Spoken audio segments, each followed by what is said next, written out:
Saya sebagai MC dan pembicara kita pada malam hari ini adalah Bapak Jomil.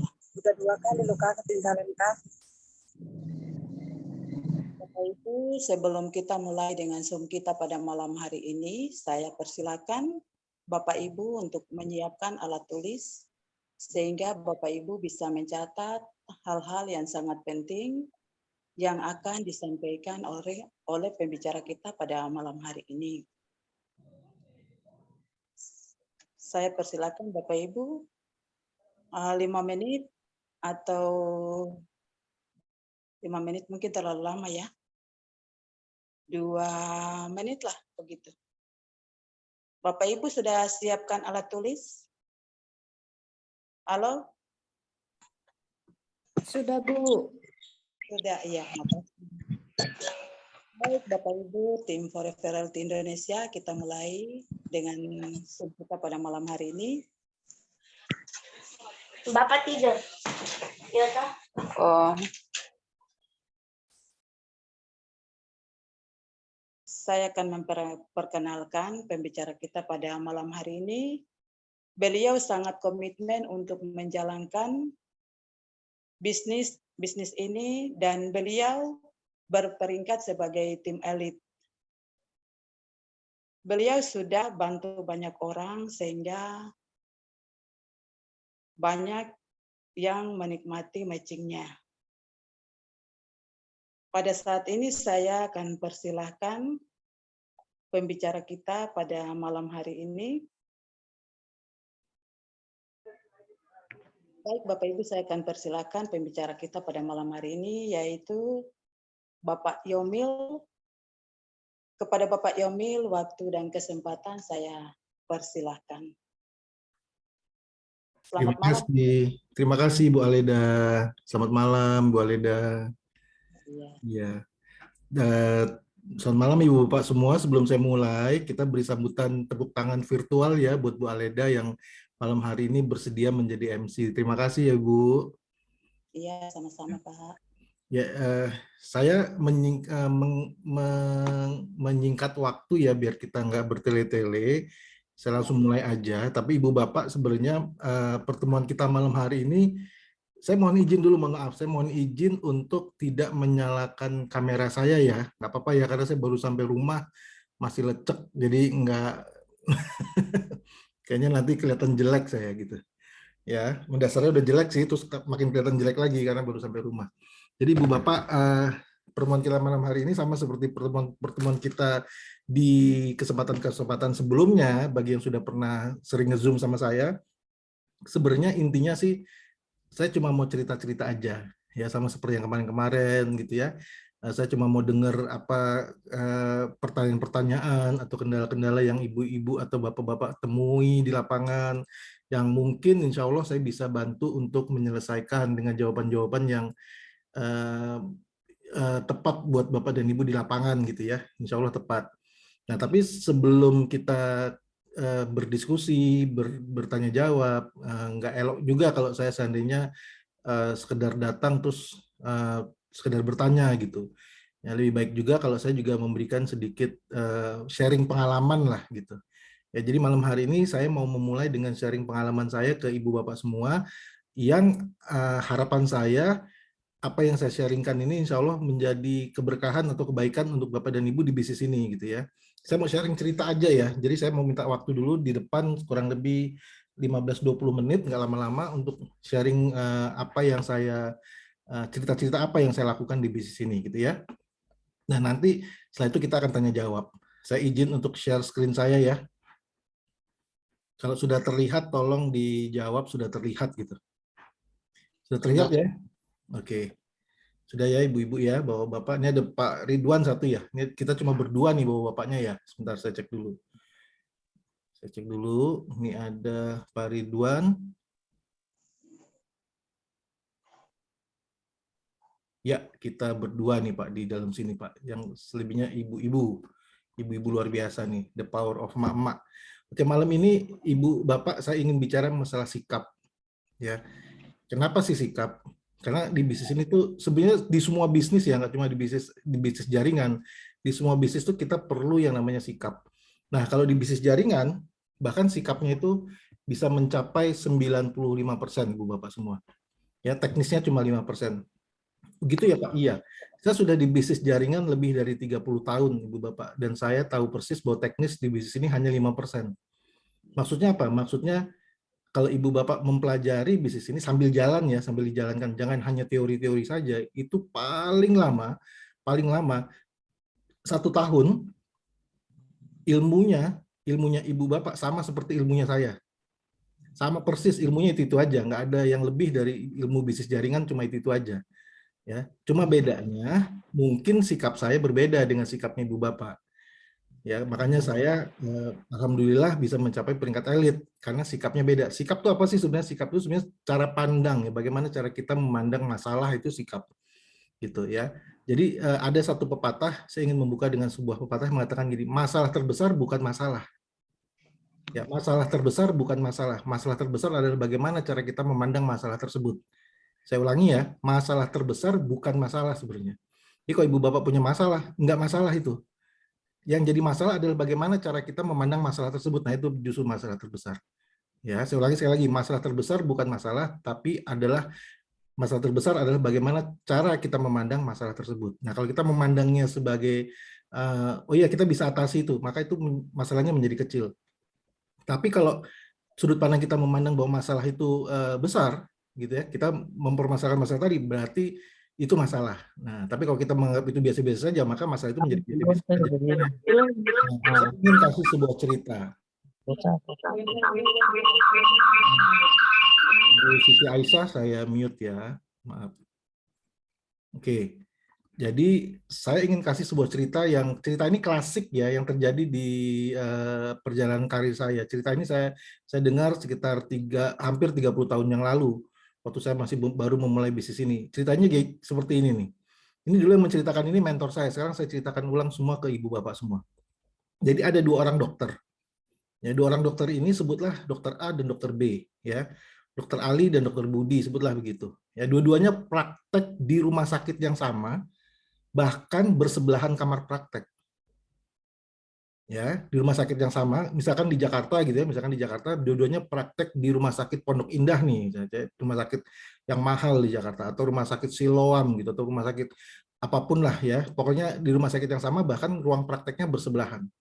Jam prakteknya pun sama, ya, jam prakteknya pun sama. Setiap sore ada di rumah sakit yang sama bersebelahan. Tapi lucunya dokter A itu selalu dipenuhi dengan pasien, sementara dokter B sepi. Padahal kalau kita lihat lebih lanjut ke belakang, dokter A dan dokter B lulusan dari universitas yang sama. Dua-duanya ngambil super spesialis penyakit yang sama. Dua-duanya ahli penyakit dalam dari universitas yang sama. Bahkan dua-duanya lulus dengan nilai yang sama. Ya, semuanya sama. Dua-duanya lulusan luar negeri gitu misalnya ya. Terus nilainya bagus semuanya, cum laude gitu. Ya, dipraktek di rumah sakit yang sama, ruangnya bersebelahan, tapi kok yang si A lebih ramai dibandingkan yang si B, apa yang membedakan? Nah, ternyata setelah kita pelajari lebih lanjut, yang membedakan adalah sikapnya. Ya, sikap tadi selain sudut pandang juga adalah sikap pembawaan sehari-hari. Jadi contohnya gini, bisa jadi si A ini lebih ramah dibandingkan si B. Jadi pasien takut datang ke si B karena si B ini kalau diajak ngobrolnya cuma to the point aja gitu. Dia nggak pernah bercerita yang lain, dia cuma ngobrol to the point aja, sakitnya ini terus diem gitu. Itulah yang membuat akhirnya si B lebih sepi dibandingkan si A. Nah itu contoh sikap. Ini salah satu contoh kecil dari sikap gitu. Ya, nah ini sangat penting di bisnis ini, sikap tuh penting sekali, khususnya sudut pandang kita terhadap bisnis kita ini. Ya. Nah, saya cuma mau sharing-sharing aja masalah sikap. Ya, malam hari ini saya cuma mau sharing cerita ya masalah sikap. Oke. Ya, jadi gini nih Bu Bapak semua, sebelum saya sharing cerita-cerita, nanti ada beberapa cerita yang saya sharingkan, saya ingin menjelaskan satu lembar ini dulu ya. Yang pertama, jangan cari orang sakit.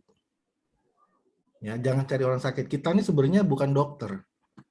Ya. Maaf. Bentar ya.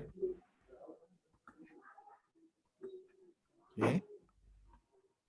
Jangan cari orang sakit, jangan jadi dokter. Kita ini bukan dokter, Ibu Bapak. Kita ini, kecuali kita berlatar belakang kedokteran ya, beda ya. Tapi kalau kita bukan dokter, jangan jadi dokter. Biarkan dokter perusahaan yang menjelaskan produknya. Nah, kita nggak perlu cari orang sakit. Yang kita cari adalah orang yang membutuhkan penghasilan tambahan.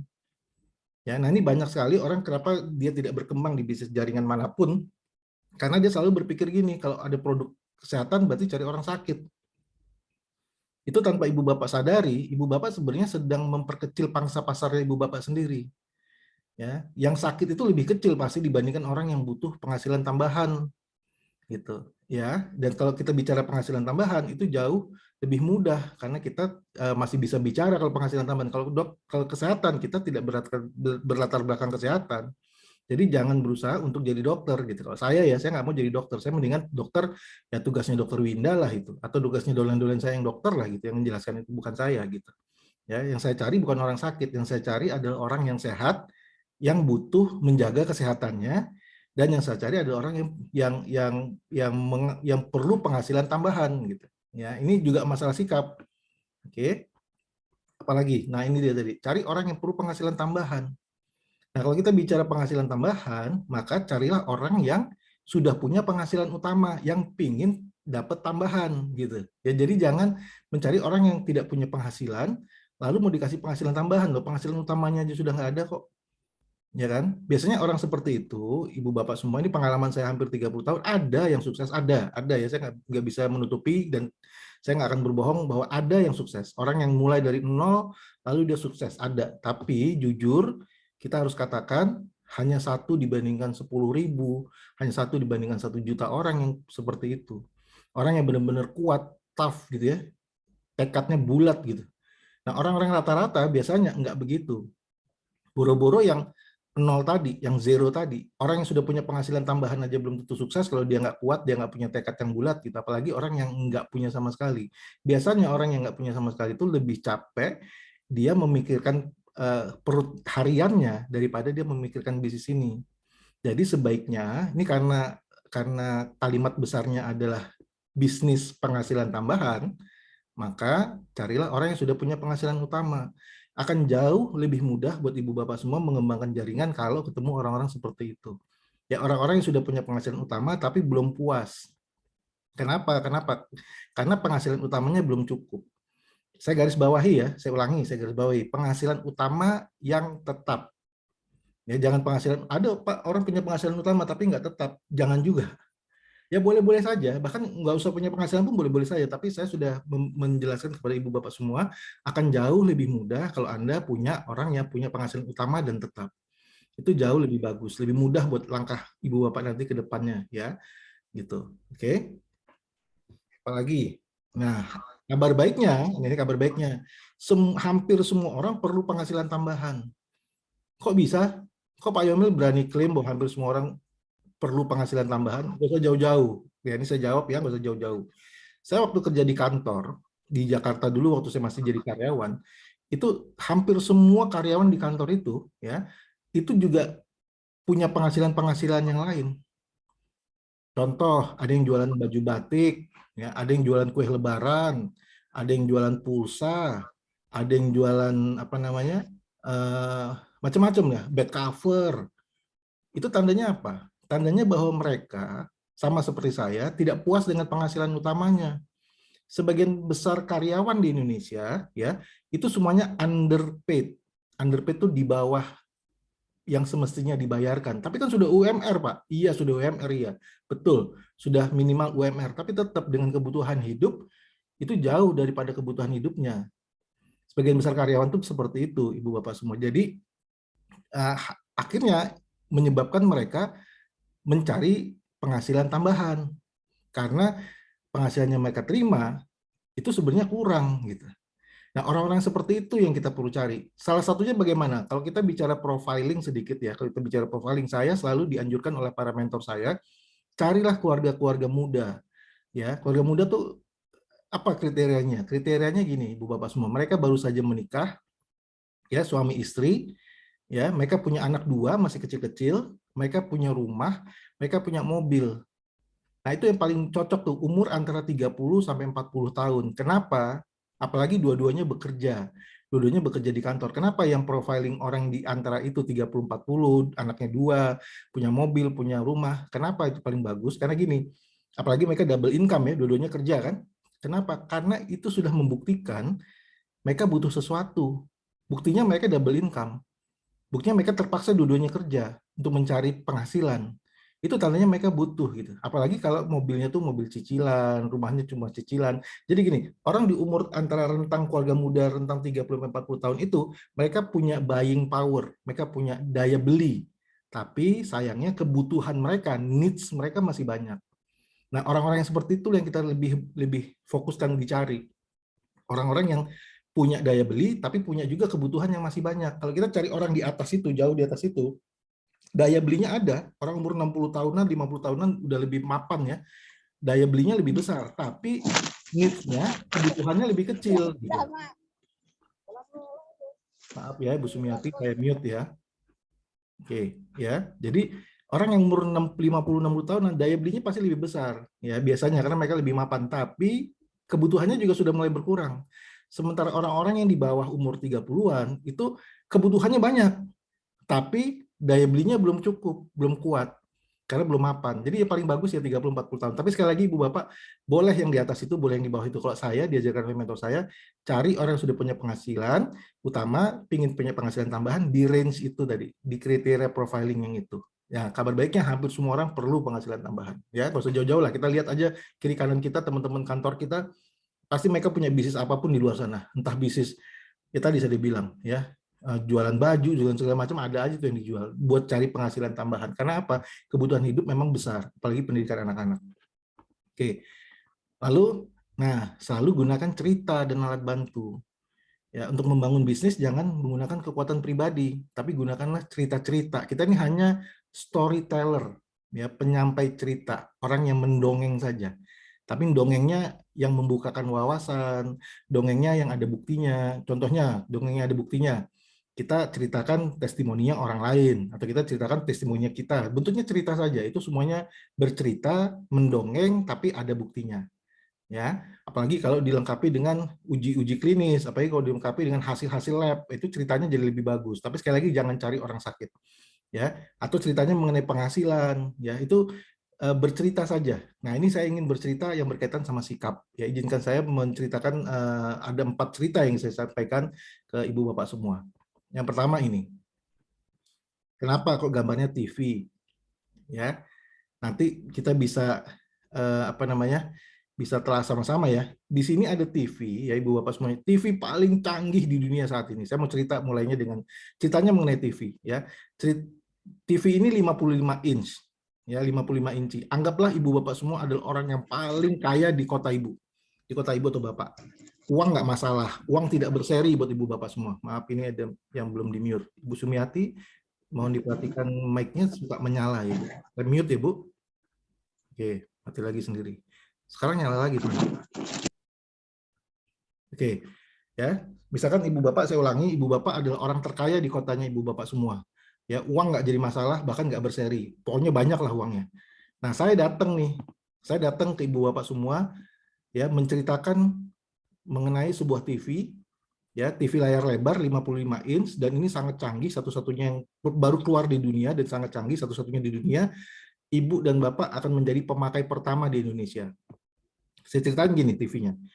TV-nya 55 inch dan transparan. Ya, transparan. Kalau ditaruh di tembok kita, dipajang di tembok gitu ya, di dinding kita, itu kalau dia mati, dia off, itu tembok kita bisa tembus pandang. TV itu bisa tembus pandang dan bisa melihat tembok sampai ke belakang. Ya, tapi kalau dinyalakan, ya ada gambar keluar dan bisa dibuat gambar-gambar kecil. Jadi ada beberapa channel sekaligus bisa nyala berbarengan. Dan itu nggak perlu pakai remote control. Dari jauh saja ibu sama bapak tinggal nunjuk-nunjuk, dari jauh tinggal ditunjuk-tunjuk, itu langsung bisa berganti-ganti channel dan bisa nambah-nambah channel. Pokoknya canggih lah, super canggih gitu. Ya, tapi saya kasih contoh. Tapi saya datang ke ibu bapak semua, skenario pertama, ya skenario pertama, cerita pertama, skenario pertama saya begini, saya datang ke ibu bapak semua sebagai penjual produk TV. Sekali lagi ya, ibu bapak adalah orang terkaya di kota itu, uang nggak masalah. Berapapun yang ibu bapak saya minta, ibu bapak bisa kasih. Ya, saya datang ke rumahnya ibu bapak semua sebagai penjual produk TV. Apa yang ada di otaknya ibu bapak semua? Ini kebutuhan tersier. Saya nggak butuh TV. Ibu bapak ngomong gini, Yomil, kamu lihat rumah saya sebesar ini. Kamu lihat, tahu nggak kamarnya berapa? Ada 30 kamarnya di rumah saya. Coba kamu masukin semua kamar itu, ya, sama pembantu saya, kamu masuk semua kamar itu, kamu lihat dalam kamar ada apa. Ternyata di 30 kamarnya ibu bapak semua di rumah itu, ada TV semua. Bahkan di ruang tamu ada home theater yang besar banget. Bahkan di kamar mandi pun sampai ada TV juga. Di dapur, di garasi pun ada TV juga. Di ruang pembantu pun ada TV juga. Kira-kira ibu bapak beli nggak? Saya kasih harga 50 juta TV itu. Kira-kira dibeli nggak? Enggak. Karena itu kebutuhan tersier. Walaupun TV itu canggih, dan walaupun ibu bapak punya uang, 50 juta nggak masalah, nggak akan dibeli. Kenapa? Buat apa? Ibu bapak kan ngomong gini ke saya, ngapain Yomil saya beli? Semua ruangan saya isinya TV. Ya kan? Tuh kamar pembantu saya aja TV, kamar supir saya TV, kamar mandi TV. Buat apa saya beli lagi? Nggak ada yang nikmatin. Ini TV ini mau dikemanain? Walaupun itu canggih, walaupun itu cuma 50 juta, buat apa? Karena kebutuhan tersier. Karena saya datang ke rumahnya ibu bapak semua sebagai penjual produk TV. Akhirnya apa? Akhirnya yang ibu pikirkan lagi, uang keluar. Walaupun uang nggak masalah buat ibu. Uang keluar. Iya kan? Harus beli nih, gitu kan? Apalagi mulai membanding-bandingkan. Membanding-bandingkan, ini TV ini dibandingkan TV itu gimana ya? Harganya gimana? Kualitasnya bagaimana? Spesifikasinya bagaimana? Mulai membanding-bandingkan. Karena saya datang sebagai penjual produk TV. Nah, sekarang saya kasih contoh skenario kedua. TV-nya tetap sama, TV-nya tetap sama ya. Masalahnya tetap sama, ceritanya tetap sama, tapi saya datang ke ibu bapak semua bukan sebagai penjual produk TV, tapi saya datang sebagai penjual bisnis TV. Nah, beda ya, yang saya jual bisnis loh, bukan produk. Ya, saya datang gini, ibu bapak mau nggak beli TV ini, pakai TV ini, nanti ibu bapak mau nggak jadi distributor tunggal untuk seluruh Indonesia. Nanti semua agen, semua distributor daerah, semua agen, semua toko ngambilnya dari ibu bapak. Semua pemakai ngambilnya dari agen atau dari toko. Nanti semua toko, semua agen ngambilnya dari distributor. Distributor semuanya ngambilnya dari ibu bapak. Ya, apa yang ada di kotak, di pikirannya ibu bapak semua? Kebutuhan primer. Yang tadinya mikir uang keluar, mikirnya jadi uang masuk. Tapi nggak 50 loh jadi distributor tuh. Nggak 50 juta loh. Ibu bapak harus deposit 2 miliar. Untuk jadi distributor. Apa yang terjadi di pikiran kita? Pikiran kita yang terjadi adalah, iya bisnis ya, uang masuk. Walaupun kita harus deposit 2 miliar. 2 miliar itu jauh lebih besar daripada 50 juta. Tapi yang 50 juta kita nggak mau ambil. Kenapa? Karena itu uang keluar. Kalau yang 2 miliar itu bukan uang keluar. Itu investasi. Yang tadinya kebutuhan tersier, sekarang mikirnya kebutuhan primer. Iya ya. Yang tadinya renovasi rumah takut-takut, sekarang mikir, oh ya ada uang masuk ya buat renovasi rumah. Ya. Ada keuntungan ya, ada buat sekolah anak ya. Jadi kita, kalau kita bicara ke prospek kita nih, di Flavanol ini, di FHI ini, kalau kita bicara ke prospek kita hanya sebagai penjual produk Flavanol, itu yang ada di pikiran mereka uang keluar. 450 mahal, coklat ini dibandingkan coklat itu bagaimana? Ya, semuanya dibanding-bandingkan. Tapi kalau kita datang sebagai penjual bisnis coklat, yang mereka pikirkan, iya uang masuk ya. Kalau saya kembangkan begini begitu, nanti uangnya masuk ya buat sekolah anak, buat renovasi rumah, buat segala macam, buat beli kendaraan, keuntungan dan sebagainya. Ya, jadi ini yang membedakan cara pertama dengan cara kedua. Kalau saya, cara pertama tidak salah, tapi jangan salahkan kalau prospek Anda di luar sana akhirnya menganggap Anda sebagai penjual Flavanol, cuma salesman Flavanol. Cara pertama tidak salah, sekali lagi, tapi saya lebih memilih cara kedua, karena saya menjual franchise bisnisnya, bukan sekedar menjual Flavanolnya. Saya nggak jago jualan Flavanol, tapi saya jago jualan ide bisnis. Nah, itu membuat bisnis saya jadi besar, gitu Ibu Bapak. Ya, jadi jangan berusaha mencari orang sakit dan jangan berusaha menjadi dokter. Ya, jadilah orang yang menjual franchise bisnisnya, gitu ya. Oke, ini yang pertama, cerita pertama. Cerita kedua, saya kasih cerita-cerita aja. Misalkan, ya sekali lagi ini ada sebidang tanah. Ibu bapak adalah pemilik dari sebidang tanah. Ini sikap juga, ini cerita yang berkaitan sama sikap. Ya, ternyata setelah ibu bapak minta masukan dari Badan Geologi Nasional gitu atau Badan Pertanahan Nasional, ternyata di tanahnya Ibu Bapak ditemukan emas. Dari hasil foto udara, dari hasil citra satelit, ya ternyata dilihat bahwa di kedalaman di tanahnya Ibu Bapak situ di dalam kedalaman tuh ditemukan gunung emas misalnya. Contohnya gitulah. Ini cerita saja. Pertanyaan saya, ya saya lanjutkan ceritanya. Sudah ada emas ini, pingin nggak emasnya? Pertanyaan saya. Pasti pingin dong emasnya. Nah, apa yang Ibu Bapak akan lakukan untuk bisa mendapatkan emas di tanahnya Ibu dan Bapak itu? Ya, Ibu Bapak akan lakukan ini nih, ya ngajak Andi. Oke, Ibu Bapak punya teman namanya Andi, punya teman namanya Berry, punya teman namanya Chuck gitu. Ini Chuck aja, Chuck Norris lah, Charlie itu siapa lah gitu ya. Tampangnya kayak Chuck Norris jadi saya bikin Chuck aja. Oke, Anda ajak Andi. Andi, di tanah saya ada emas nih. Ya, kita gali yuk sama-sama. Nanti kalau kita berhasil gali dan ketemu emasnya, nanti kita bagi sama rata dengan berapapun yang ikut menggali. Ternyata Andi mengatakan, oke, saya ikut. Ya, Andi percaya dengan Anda dan dia ikut menggali tanah Anda. Ya, lalu Anda ketemu Berry. Anda lakukan hal yang sama, Berry. Di tanah saya ada emas nih. Ini hasil survei dari Badan Geologi Nasional, dari citra satelit ditemukan ada emas. Kamu mau nggak ikut gali? Kalau nanti ikut gali, kita ketemu emas, kita bagi bertiga atau bagi berapapun nanti yang mau ikut gali. Ternyata Berry mengatakan tidak, no. Ya, Chuck, Anda nggak ajak, Anda lupakan dia.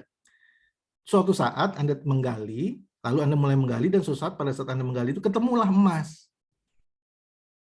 Anda bagi dong dengan Andy, ya kan? Karena kan sesuai perjanjian Anda bagi dua. Pertanyaan saya nih sebagai akhir dari sebuah cerita, pertanyaan saya, kalau si Berry datang kepada Anda, lalu ngomong gini, Bu Aleda, Pak Ridwan, Bu Masita, Bu Hajah Masita, ya gitu ya. Ini kayak pakai bahasa Jakarta aja ya. Lu kalau susah, diem-diem. Kalau susah ngajak-ngajak, kalau senang diem-diem. Nggak friend lah gitu, nggak berteman lah kita gitu. Kira-kira Berry berhak nggak ngomong kayak gitu ke kita? Berhak nggak dia marah ke kita? Nggak berhak. Kenapa? Karena kita sudah ajak dia dan dia memutuskan tidak. Kan bukan kita yang salah, kita sudah ajak kok. Kok dia belakangannya marah? Tapi pertanyaan saya berikutnya, kalau si Cak yang datang ke kita terus bilang gini, aduh Pak Ridwan, Bu Aleda, ini siapa lagi di sini nih? Bu Sumiati, Bu Indah ya, ada Bu Indah. Terus bilang gini, lu kok nggak ngajak gua sih? Lu kok nggak ngajak-ngajak gua sih? Kira-kira dia berhak nggak marah? Berhak. Kenapa? Karena kita nggak ajak. Maksud ceritanya apa? Maksud cerita saya gini, Ibu Bapak semua. Kalau saya ya lebih suka ketemu orang seperti Berry yang mengatakan tidak, lalu saya sukses, daripada saya dicemooh sama teman saya seperti si Cak itu. Jadi saya tawarkan ke semua teman saya, jangan sampai suatu saat nanti kita sukses, lalu ada teman yang mengatakan, lu kalau seneng aja nggak ngajak-ngajak. Nah, jangan sampai kita digituin, Bu. Ini cuma masalah sikap gitu. Kita mau nggak ngajak semua teman kita. Jangan sampai nanti Anda sukses, Ibu Bapak sukses, lalu ada teman yang ngerasa nggak pernah diajak. Lebih bagus kita ajak, lalu dia menolak. Jadi jangan takut dengan penolakan, itu maksud saya. Ya, lebih bagus dia menolak setelah kita ajak, daripada kita tidak pernah ajak sama sekali. Kita jadi mati kutu nanti kalau kita sukses, terus dia datang, ya iya ya, salah saya kalau saya nggak ngajak. Gitu. Ya, jadi ini juga sebuah sikap, cerita yang berkaitan dengan sikap. Ya, sikap saya selalu begini, saya nggak mau sampai di kemudian hari beberapa tahun ke depan teman saya marah ke saya karena saya nggak pernah ngajak dia. Jangan sampai kita digituin sama teman kita. Cerita ketiga, ya cerita ketiga ini cuma ada 4 cerita. Cerita ketiga, saya mau membandingkan lebih penting mana jabatan dengan penghasilan. Ya, lebih penting mana jabatan dengan penghasilan. Saya kasih ceritanya gini. Ini cerita yang saya selalu kasih ke teman-teman saya. Dia bilang, MLM, Pak, gue males mil kalau MLM. Gitu. Gue males kalau MLM gitu ya. Oke, saya tanya sama dia. Misalkan ya, saya kasih contoh cerita. Kita teman lama nih, ya teman lama dari SD, ya dari TK bahkan, TK, SD, SMP, SMA, bahkan kuliah lulus sama-sama, S1 lulus sama-sama. Ya, lulus sama-sama. Lalu saya setelah lulus S1 saya kerja. kamu setelah lulus S1, kamu berangkat sekolah lagi ke Amerika, S2 dan S3. Kamu ngabisin waktu 5 tahun di Amerika, sekolah lagi. 5-7 tahun. Saya 5-7 tahun di Indonesia kerja. Dan apa yang terjadi? 5-7 tahun kemudian, kamu lulus jadi dokter ahli ekonomi, lulus dari Harvard misalnya, Harvard Business School, dokter ahli bisnis. Sementara saya 5-7 tahun ke depan, jadi pengusaha kaya di Indonesia. Ya, jadi pengusaha kaya di Indonesia. Lalu, kamu pulang dong ke Indonesia. Setelah 5-7 tahun jadi dokter bisnis, pulang di Indonesia. Karena punya teman lama saya, minta kerjaan dong sama saya. Apalagi saya sudah jadi pengusaha kaya. Minta kerjaan dong, Yomil, kasih saya kerjaan dong. Saya lulusan Harvard Business School nih, dokter, ahli ekonomi, ahli bisnis. Kasih saya kerjaan kayak jadi direktur apa kayak di situ di perusahaan kamu. Lalu saya ngomong gini, oke, saya kasih kerjaan ya, mau nggak mandiin sapi saya? Kalau saya kasih cerita ini Ibu Bapak semua, sebagian besar bahkan semuanya, hampir semuanya mengatakan tidak mau. Ngapain saya mandi sapi kamu? Orang saya lulusan S3, doktor, ahli bisnis, ahli ekonomi dari Harvard Business School, ngapain saya mandiin? Gengsi saya. Gitu. Hampir semuanya menjawab seperti itu. Tapi saya jawab gini, setiap ekor, mungkin juga Ibu Bapak semua juga mungkin juga menjawab hal yang sama juga, ngapain gitu. Habisin waktu 7 tahun di Amerika cuma pulang untuk mandiin sapi. Tapi saya bisikin gini ke telinganya teman saya itu, saya bisikin gini, setiap ekor yang kamu mandiin, saya kasih kamu 20 juta. Setiap ekor yang kamu mandikan, saya kasih kamu 20 juta.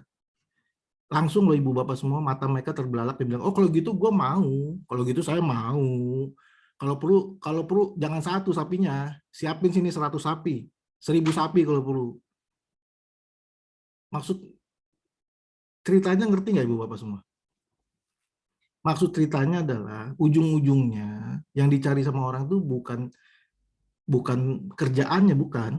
Yang dicari sama orang tuh bukan jabatannya, bukan. Yang dicari sama orang tuh adalah penghasilannya. Jadi ngapain lu mesti gengsi-gengsian sama MLM? Iya kan? Ngapain tuh teman-teman saya masih gengsi-gengsi sama MLM? Emang kamu kerja sekian lama di kantor, saya bukan meremehkan orang kerja di kantor ya, saya juga hampir 20 tahun jadi karyawan. Sudah punya penghasilan ratusan juta, sudah punya, nggak usah ngomong penghasilan ratusan deh, sudah punya penghasilan puluhan juta, belasan juta, udah. Kalau belum, kenapa nggak coba? Jangan gengsi. Nah, cerita ini saya sampaikan ke teman-teman saya yang biar mereka sadar bahwa iya ya, ngapain sih? Gitu. Udah kerja 20 tahun di kantor itu, 15 tahun, 10 tahun, apa hasilnya? Uang numpang lewat. Jadi saya cuma menceritakan aja biar mereka sendiri yang memikirkan, iya juga ya, saya salah ngejar sesuatu nih ya, gitu. Itu mending masih aktif. Kalau nanti udah pensiun gimana? Lebih parah nggak? Lebih parah. Nah, saya cuma ngasih alternatif. Silahkan pikirkan sendiri. Saya nggak ngajarin siapapun. Nah, ini cerita-cerita yang Ibu Bapak bisa pakai juga nanti kalau ketemu prospek. Yang terakhir, cerita yang keempat. Ya, kalau mereka masih bilang, oh MLM saya nggak mau, dia segala macam. Saya kasih cerita ini aja. Cerdas mana? Lebih cerdas yang mana? Kita sama-sama nilai ya. Ada 2 pola bisnis, ya, pola A dan pola B. Sekarang mohon Ibu Bapak jawab sendiri ya, lebih cerdas yang mana. Pola A itu begini bisnisnya. Bisnisnya modelnya begini. Ya. Dia buka toko. Contoh lah dia buka toko. Modalnya 5 juta. Sukses gitu ya. Tinggi penjualannya. Lalu dia buka cabang. Modalnya 5 juta lagi. Sukses lagi. Lalu dia buka cabang lagi. Modalnya 5 juta lagi. Lalu dia buka cabang lagi, modalnya 5 juta lagi. Lalu dia buka cabang lagi, entah di mana, ya, 5 juta lagi. Lalu dia buka cabang lagi, modalnya 5 juta lagi. Total dari semuanya adalah 30 juta modalnya. Iya enggak? Ya kan? Nah, semua omset ini adalah omsetnya yang di atas. Oke, ini model pertama, pola pertama. Pola kedua, Anda buka toko juga. Contoh, modalnya 5 juta. Ya. Tapi pada saat Anda membuka cabang, modalnya 0. Tapi omset ini adalah omsetnya Anda. Yang kedua, Anda sukses di sini, Anda buka lagi, modalnya 0 lagi. Sukses lagi, tapi modalnya 0. Ya. Tapi omsetnya ini adalah omset Anda juga. Lalu Anda buka cabang ketiga, modalnya 0 lagi. Anda buka cabang keempat, modalnya 0 lagi. Anda buka cabang kelima, modalnya 0 lagi. Berapa modalnya? 5 juta. Sekarang jawab masing-masing aja dalam hati, mana lebih cerdas? Yang A atau yang B? Yang B. Yang B. Yang B saya mau jawab, Ibu Bapak semua. Yang B adalah bisnis network marketing. MLM. Yang lu bilang, lu anti atau lu negatif. Ini bisnisnya. Tadi kan teman saya bilang, MLM gini negatif segala macam. Pak bener, ini bisnisnya. Kamu sendiri yang jawab lebih cerdas, tapi kamu sendiri yang tadi nolak. Yang ini nih bisnis konvensional, Ibu Bapak semua di luar sana. Yang ini tuh bisnis MLM. Pada saat saya membuka cabang, ya saya nggak mengeluarkan dana. Pada saat Ibu Siti Rahayu mensponsori Ibu Aleda, misalnya gitu contohnya, yang keluar dana kan bukan Ibu Siti Rahayu, Ibu Aleda. Pada saat Ibu Aleda mensponsori Ibu Brigita, gitu misalnya ya contoh, gitu ya. Yang keluar dana kan bukan Ibu Aleda, tapi Ibu Brigita. Tapi semua omsetnya Bu Brigita adalah omsetnya Bu Aleda. Semua omsetnya Bu Aleda adalah omsetnya Bu Siti Rahayu. Itulah bisnis berjejaring, bisnis network marketing. Ini cara saya menjawab ke teman-teman saya, cuma cerita-cerita saja. Cuma masih banyak cerita yang lain, cuma saya belum sempat buat.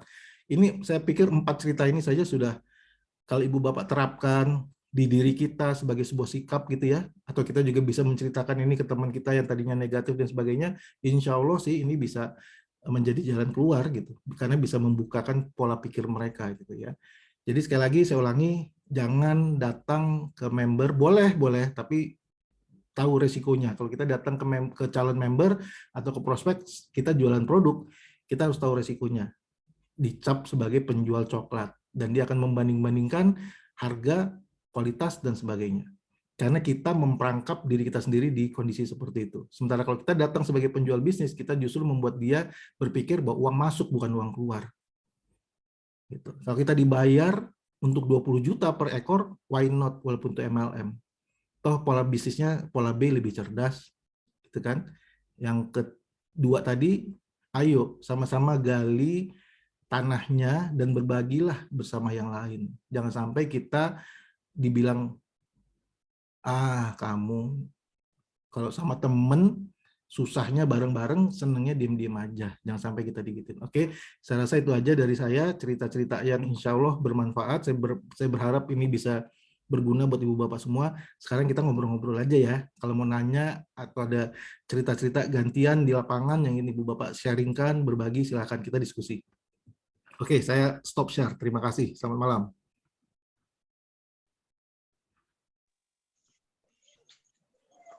Yang mau nanya langsung nyalain mic aja ya. Baik, selamat Iya, malam. terima kasih Pak Yomil. Yang mau bertanya, silakan bertanya.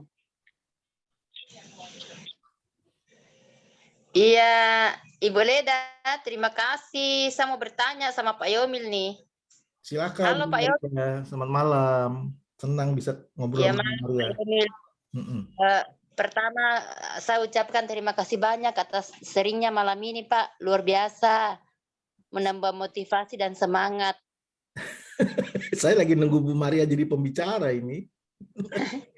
Seharusnya begitu, Pak. Bapak harus sharing-sharing ke kami lah. Iya, Biar Bu.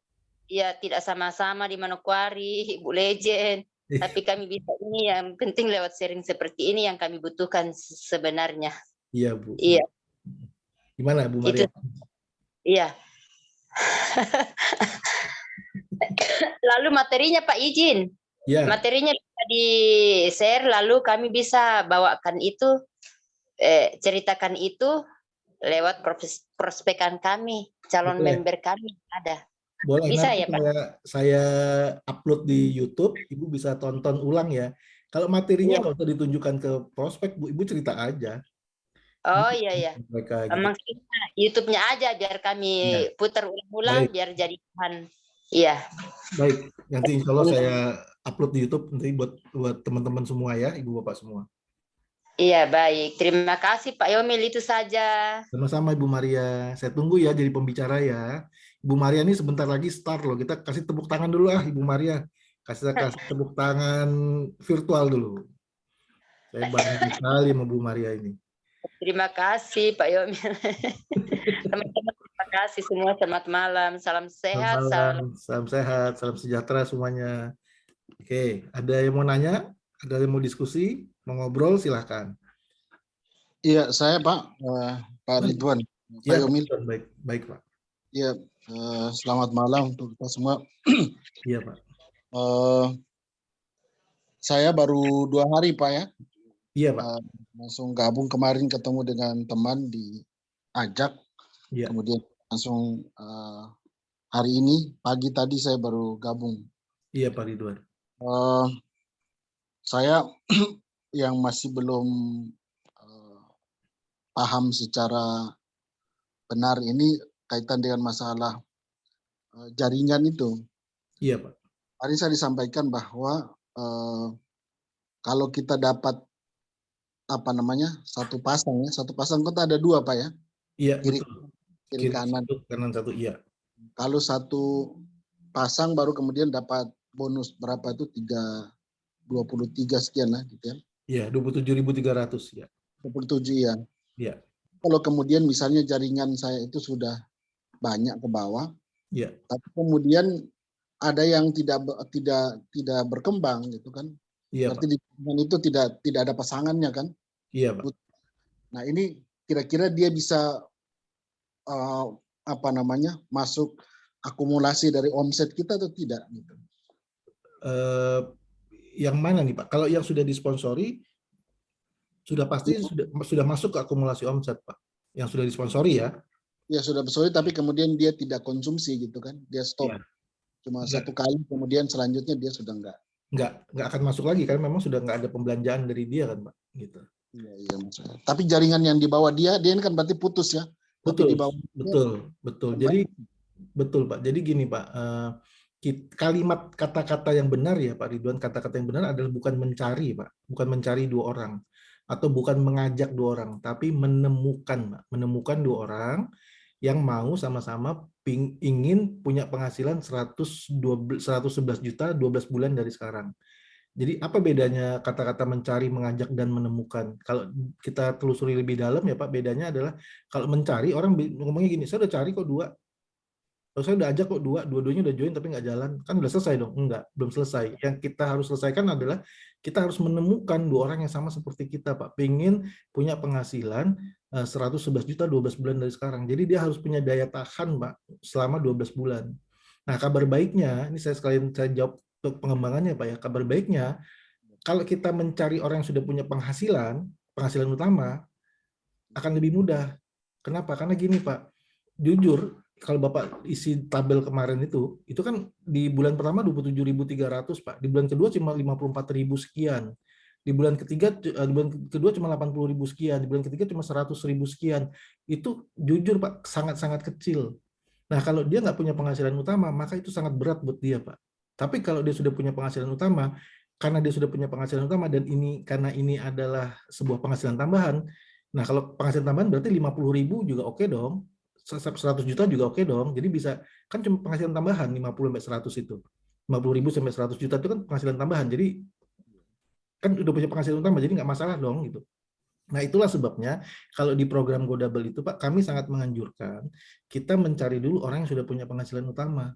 Seperti tadi saya cerita, mereka butuh penghasilan tambahan, nah itu yang kita ajak. Gitu ya Pak. Kalau kita ngajak orang yang nggak punya penghasilan utama, nanti jadi repot di belakangnya Pak. Karena buat mereka itu jujur 3 bulan pertama itu sangat-sangat kecil. Bahkan di bulan keempat masih kecil, tapi kabar baiknya kan sudah kembali, sudah mulai bisa, bisnisnya sudah mulai membesar gitu kan, gitu ya. Saya kasih lihat ya. Sebentar, saya sharing aja biar Ibu Bapak bisa lihat. Sebentar ya, izin ya. Nanti Pak Ridwan tanya lagi ya Pak, saya sharing dulu. Terlihat nggak ini di layar?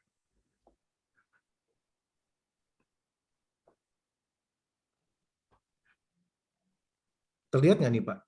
bisa digedein sedikit. Ya ini.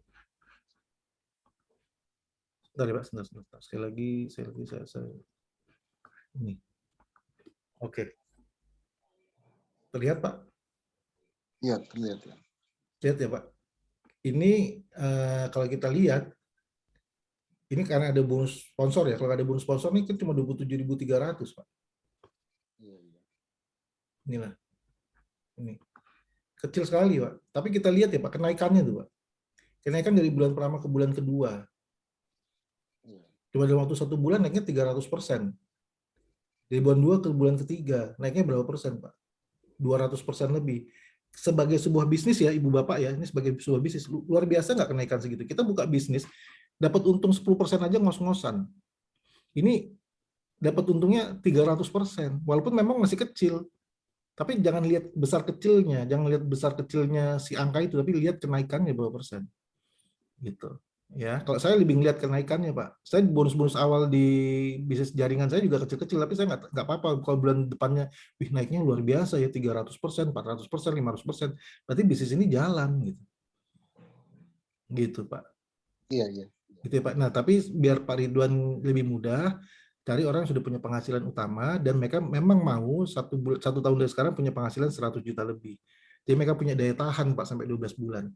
Gitu, Pak. Iya. Oke, Pak. Oke. Terima kasih ya Pak Ridwan. Ada yang mau ditanya lagi boleh, Pak? Iya.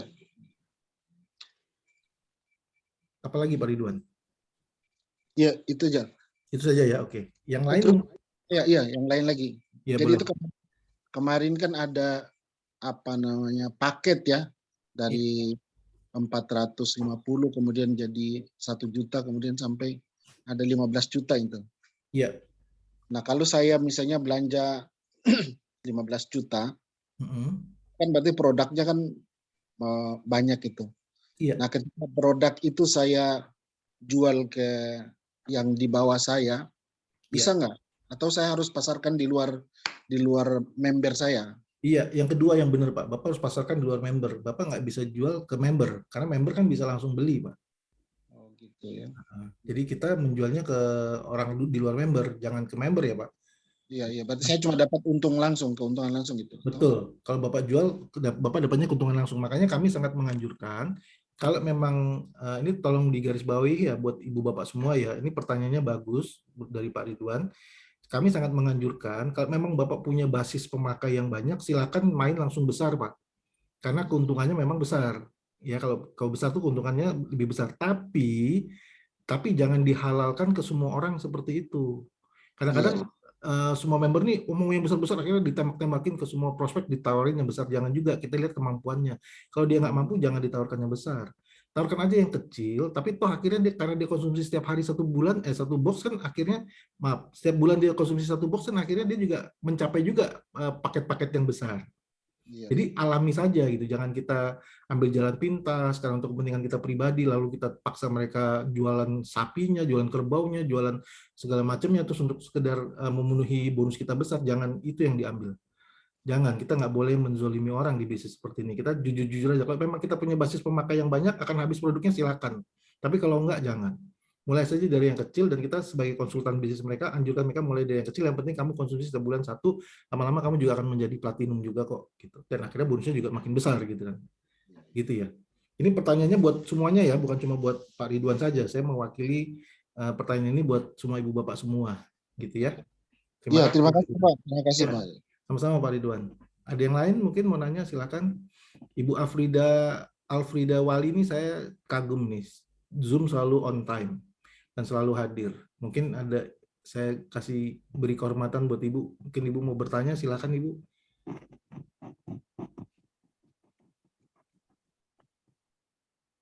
Belum. Oke, yang lain mungkin ada yang mau bertanya, silakan. Ibu Tina, Ibu Sherly, Ibu Sumiati, Ibu Indah nih di Sibolga, silakan.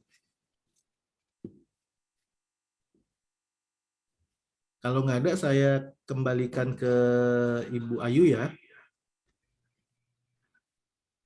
Iya, oke. Kalau nggak ada, sebelum saya kembalikan ke Ibu Ayu, saya mau menekankan gini. Jadi kan kita sama-sama tahu bahwa Redpreneur itu punya program namanya program GoDouble, ya. Dan program GoDouble ini sudah berjalan sebenarnya dari 2 bulan yang lalu, 2 bulan lebih lah, 2 bulan lebih yang lalu. Dan selama 1,5 bulan itu saya mensosialisasikan ke seluruh grup saya di seluruh Indonesia. Dan itu cukup lama saya mensosialisasikannya, 1 bulan lebih gitu. Nah, tapi alhamdulillah sudah berjalan 1 bulan terakhir ini. Jadi kemarin tuh yang di bulan awal itu baru sosialisasi saja, belum ada yang berjalan. Kita baru mulai jalan ini 3 minggu lah, 3 minggu sampai 4 minggu terakhir ini. Dan apa yang terjadi, saya melihat sudah mulai ada perkembangan bagus, ya, baik sekali. Dan saya yakin optimis 12 bulan kemudian akan ada lahir orang-orang baru yang punya penghasilan 100 juta lebih setiap bulannya. Yang lebih membuat saya sebentar, saya mau share screen dulu. Sebentar ya, saya mau ambilin materinya. Sebentar. Minta izin.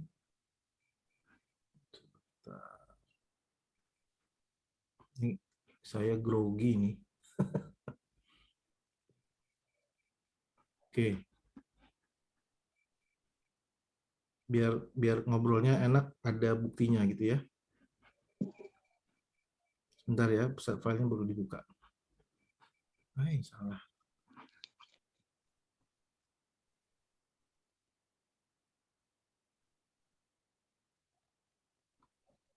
Saya lupa, Pak.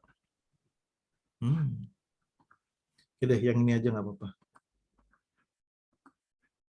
Ini aja ya. Kelihatan nggak? Kelihatan nggak Ibu Bapak? Kelihatan, Pak. Kelihatan ya. Nah ini saya mau cerita dulu nih. Nah, 1 bulan terakhir ini baru mulai jalan ya, baru mulai jalan. Kalau kemarin kan sebelumnya 1,5 bulan sebelumnya saya sosialisasi nih ke semua grup saya di Indonesia. Nah baru 1 bulan ini terakhir, 3 minggu sampai 4 minggu terakhir ini berjalan dan alhamdulillah hasilnya luar biasa. Dan saya insya Allah optimis bahwa 1 tahun ke depan akan ada orang yang sudah punya penghasilan 111 juta setiap bulan. Tapi yang bikin saya merinding tuh nggak Pak Ibu Bapak semua? Yang bikin saya merinding adalah di bulan ke-13. Di bulan ke-13, insya Allah ya, itu nggak cuma Anda yang punya penghasilan 111. Sudah pasti penghasilan Ibu Bapak pasti berkembang lagi. Pasti di atas 111. Tapi saya nggak mau bicarakan itu. Yang mau saya bicarakan adalah di bulan ke-13, 2 orang yang ini gantian mereka juga punya penghasilan 111. Jadi di bulan ke-13 sudah ada 3 orang yang punya penghasilan di atas 100 juta. Anda dengan 2 orang Anda. Di bulan ke-14, ini saya ngomongin merinding nih. Bulu kuduk saya naik ini. Di bulan ke-14, 4 orang ini juga punya penghasilan 100 juta lebih. Bayangkan di bulan ke-14 sudah ada 4 tambah 2 tambah 1 tambah Anda. 7 orang yang nanti berdiri di panggung punya penghasilan 100 juta lebih. Di bulan ke-15 ada 8 lagi yang baru. Sudah ada 15 orang yang punya penghasilan 100 juta lebih. Itu yang bikin saya merinding, Bu Bapak. Kalau kita lakukan ini dengan benar ya, dengan kelas-kelas coaching. Saya lakukan kelas coaching ya. Saya lakukan kelas coaching, salah satu yang ikut kelas coaching dari grup ini adalah Pak Zul, sponsornya Pak Ridwan. Nanti Pak Ridwan ikut kelas coachingnya Pak Zul. Ya, Ibu Aleda, Ibu Brigita gitu, Ibu Masita semuanya, Ibu Maria ikut kelas coachingnya Ibu Siti Rahayu. Ya, itu hasilnya udah mulai terlihat gitu. Mereka sudah paham cara menjalankan go double yang benar.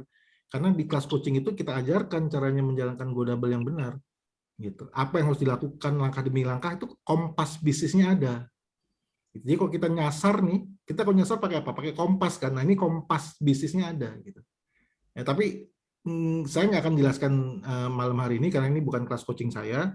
Nanti Anda segera berkonsultasi sama Ibu Siti Rahayu ya atau upline terdekat untuk ikut kelas coaching go double ini gimana sih gitu. Peta perjalanannya, roadmap-nya seperti apa sih gitu. Nah, kalau Anda lakukan dengan benar bulan demi bulan, insya Allah penghasilannya bisa sebesar ini. Sekali lagi, 27.300 ke 81.900 nggak besar. Tapi lihat kenaikannya. 300% lebih. 81.900 ke 191.100 nggak besar, tapi lihat kenaikannya 200% lebih dan seterusnya. Ya, sebagai sebuah bisnis yang harus kita lihat adalah kenaikannya, bukan jumlah totalnya. Dan di bulan bulan ke-5 itu sudah bisnis Anda sudah bisa berjalan sendiri, ya kan? Karena sudah 846 dan lebih dari 450.000. Jadi kita otomatis belanja Flavanolnya cuma 4 bulan sebenarnya. Selebihnya sudah dari bisnis kita sendiri. Di bulan ke-6 bahkan sudah break even point. Sudah return on investment. Di bulan ke-6 bahkan sudah lunas semua pengeluaran kita di 4 bulan pertama. Dengan bonus ini sudah lunas semua. Nah, kalau kita bicara sudah lunas, pengeluarannya sudah lunas, berarti di bulan ke-7 dan seterusnya bicaranya apa? Keuntungan, profit. Coba saya tanya, ada bisnis apa yang 6 bulan sudah bicara keuntungan? Banyak bisnis di luar sana boro-boro 6 bulan bicara keuntungan. Bisa jadi 6 tahun belum profit juga dia. Belum untung-untung juga. Nah, di sini kita hanya 6 bulan sudah bisa bicara profit. Gitu, Bu Bapak ya. Jadi terakhir dari saya sih, nanti kita tanya jawab lagi ya, silakan bertanya kalau ingin bertanya, tapi terakhir dari saya cuma mengingatkan ada program Go Double dan Anda segera masuk ke kelas coachingnya gitu. Ya, jangan sampai nggak ikut gitu Ibu Bapak, nanti rugi sendiri ya. Oke, ada yang mau ditanyakan lagi silakan.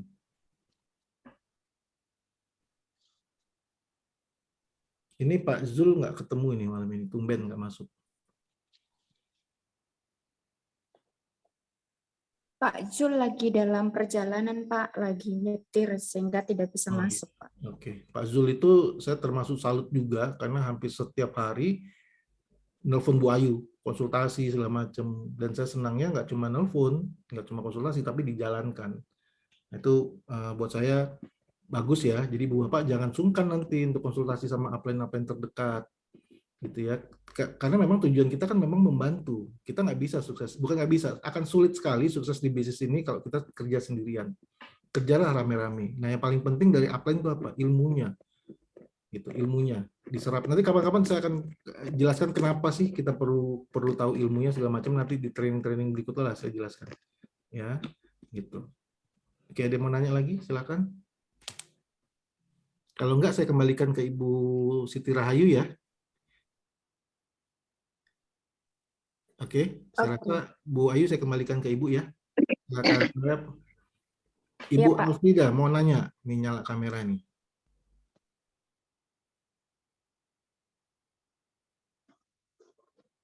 Enggak, oke. Saya kembalikan ke Bu Siti Rahayu ya. Ibu Bapak semua, saya mohon maaf ya kalau ada omongan saya yang tadi menyinggung Ibu Bapak, saya mohon dimaafkan. Dan saya selalu mendoakan insya Allah Ibu Bapak semua sukses di bisnis FAI dimanapun berada. Oke. Iya, Pak Yaumi, channel Yes. YouTube-nya biar kita bisa lihat. Baik. Nanti saya upload, nanti lalu saya kasih linknya ke Ibu Ayu ya. Nanti Ibu Ayu akan sebar di grup ya Pak ya. Iya. Ya. Terima kasih. Terima kasih sama-sama Pak.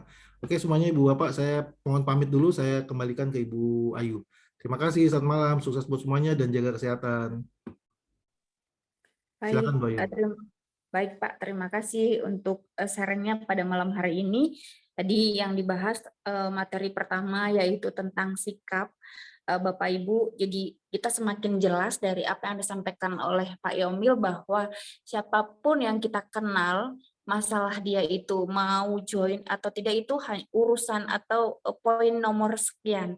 Yang paling utama adalah bagaimana setiap orang yang kita kenal kita sampaikan. Masalah dia mau ambil peluang ini atau tidak itu kembali keputusan kepada orang tersebut untuk mengambil peluang ini.